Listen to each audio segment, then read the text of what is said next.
আমরা জানলাম বর্গক্ষেত্র এবং আয়তক্ষেত্রের ক্ষেত্রফল এবং পরিসীমা কি এবং তার নির্ণয় করার পদ্ধতি। এখন কিছু সমস্যা সম্পর্কে আমরা আলোচনা করব। এই অধ্যায়ের এক ধরনের অঙ্কে আমরা পাই কোনো বর্গক্ষেত্র বা আয়তক্ষেত্রের হয় ক্ষেত্রফল দেওয়া থাকে, সেখান থেকে আমাদের পরিসীমা নির্ণয় করতে হয়, বা ঠিক তার উল্টো, হয় পরিসীমা দেওয়া থাকে, আমাদের ক্ষেত্রফল নির্ণয় করতে বলা হয়। এসব আমরা কিছু সহজ উদাহরণ দিয়ে জিনিসটাকে বোঝার চেষ্টা করি। এই উদাহরণটিতে একটি বর্গক্ষেত্র আছে যার নাম হচ্ছে MNOP। এই MNOP বর্গক্ষেত্রটির পরিসীমা আমাদের বলা আছে 44 মিটার। প্রশ্ন করা আছে এই বর্গক্ষেত্রটির ক্ষেত্রফল নির্ণয় করার।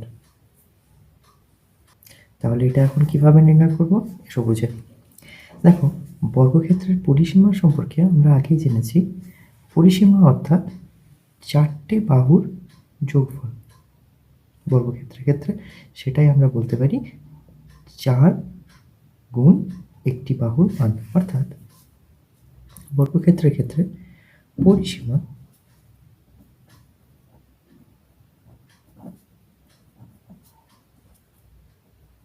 4 গুণ একটি বাহুর মান।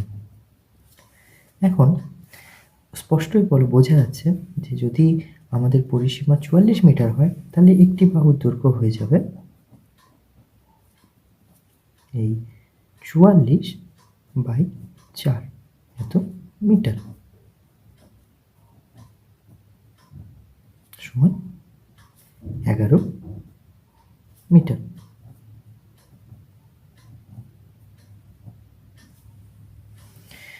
মিটার যখন আমরা বাহু নির্ণয় করতে পারলাম, তখন আমরা ক্ষেত্রফলও নির্ণয় করতে পারবো। বর্গক্ষেত্রের ক্ষেত্রফল হচ্ছে বাহু এর স্কোয়ার বা বাহু ইন্টু বাহু, অর্থাৎ ক্ষেত্রফল দুটো বাহুর গুণফলের সমান। যেহেতু এখানে দৈর্ঘ্য এবং প্রস্থ উভয়ই সমান, তাহলে বাহুর 11 মিটার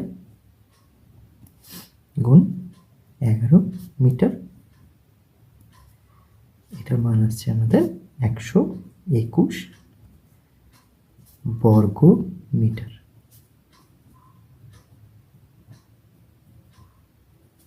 তাহলে এভাবে আমরা কোনো বর্গক্ষেত্রে পরিসীমা দেওয়া থাকলে সেখান থেকে ক্ষেত্রফল নির্ণয় করতে পারবো। আরেকটা ধরনের উদাহরণ আমরা দেখে নিই, যেখানে ক্ষেত্রফল বলা আছে, আমাদের পরিসীমা নির্ণয় করতে হয়েছে। এই উদাহরণটিতে আমরা দেখতে পাচ্ছি একটি বর্গক্ষেত্র যার নাম WXYZ। এই বর্গক্ষেত্রের ক্ষেত্রফল আমাদের দেওয়া আছে 169 বর্গ ফুট। এখন আমাদের কাছে প্রশ্ন, এই বর্গক্ষেত্রের পরিসীমা কত হবে? স্পষ্টতই আমরা দেখতে পাচ্ছি আমাদের ক্ষেত্রফল জানা আছে, সুতরাং এখান থেকে আমাদের একটি বাহুর দৈর্ঘ্য নির্ণয় করতে হবে। যেহেতু ক্ষেত্রফল দুটো বাহুর বর্গ, সুতরাং আমরা ক্ষেত্রফল থেকে একটি বাহুর দৈর্ঘ্য নির্ণয় করতে পারব। সুতরাং এখানে বাহু দৈর্ঘ্য হয়ে যাবে 169 তার বর্গমূল, যার মান হচ্ছে 169 তার বর্গমূল, যার মান হবে 13 ফুট। অর্থাৎ একটি বাহুর দৈর্ঘ্য আমাদের 13 ফুট জানা হয়ে গেল। এখন পরিসীমা নির্ণয় করতে গেলে সেই 13 ফুটের 4 গুণ।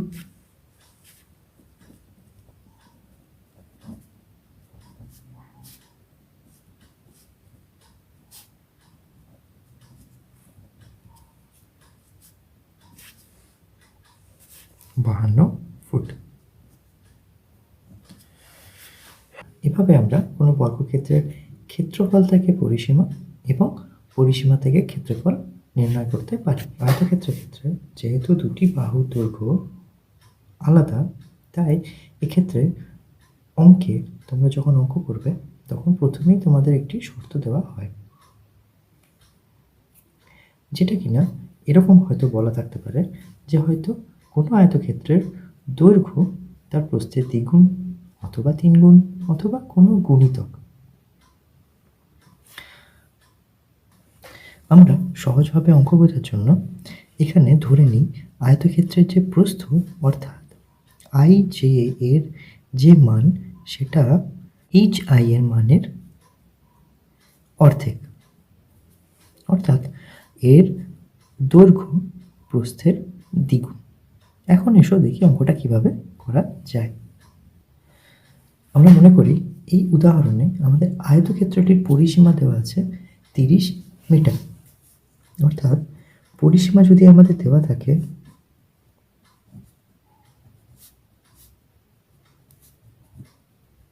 সেখান থেকে ক্ষেত্রফল আমরা কিভাবে হিসাব করব দেখি। স্পষ্টই আমরা বুঝতে পারছি যে পরিসীমা থেকে ক্ষেত্রফল নির্ণয়ের জন্য আমাদের দৈর্ঘ্য এবং প্রস্থের মান নির্ণয় করা আগে প্রয়োজন। আয়তক্ষেত্রের পরিসীমা সূত্র থেকে আমরা জানি পরিসীমা অর্থাৎ দ্বিগুণ দৈর্ঘ্য যোগ প্রস্থ। এখন আমরা আমাদের এই আয়তক্ষেত্রের শর্ত থেকে আমরা বুঝতে পারি যে যেহেতু প্রস্থটা দৈর্ঘ্যের অর্ধেক, সুতরাং এখানে আমরা দেখতে পাচ্ছি পরিসীমা অর্থাৎ প্রস্থের 6 গুণের মানের সমান। আমাদের পরিসীমা দেওয়া আছে 30 মিটার, অর্থাৎ এখানে প্রস্থ আমরা পেয়ে যাব 30 মিটার এর 6 ভাগের সমান, অর্থাৎ 5 মিটার। এখন প্রস্থ 5 মিটার হলে দৈর্ঘ্যটা আমরা বুঝতে পারছি কত হবে। দৈর্ঘ্যটা হবে প্রস্থের দ্বিগুণ অর্থাৎ 10 মিটার। এই দুটো দৈর্ঘ্য প্রস্থ যখন আমাদের জানা হয়ে গেল তখন আমরা খুব সহজেই ক্ষেত্রফলটাও নির্ণয় করতে পারবো।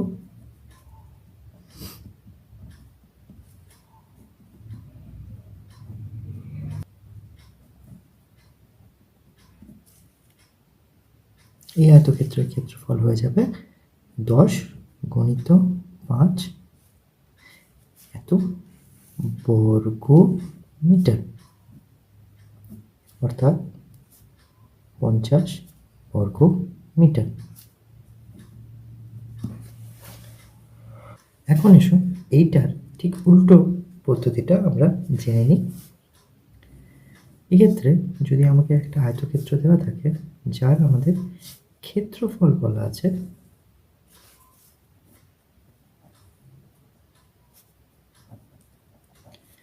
পরিসীমাটা আমাদের নির্ণয় করতে হবে। এই উদাহরণের ক্ষেত্রে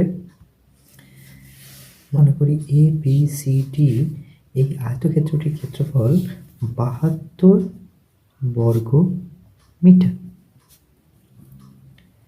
এখন এই বর্গক্ষেত্রের পরিসীমা কত হবে সেটা তোমরা নির্ণয় করে আমাকে কমেন্টে জানাও, আর দৈর্ঘ্য এবং প্রস্থের মানটা কমেন্টে জানাও।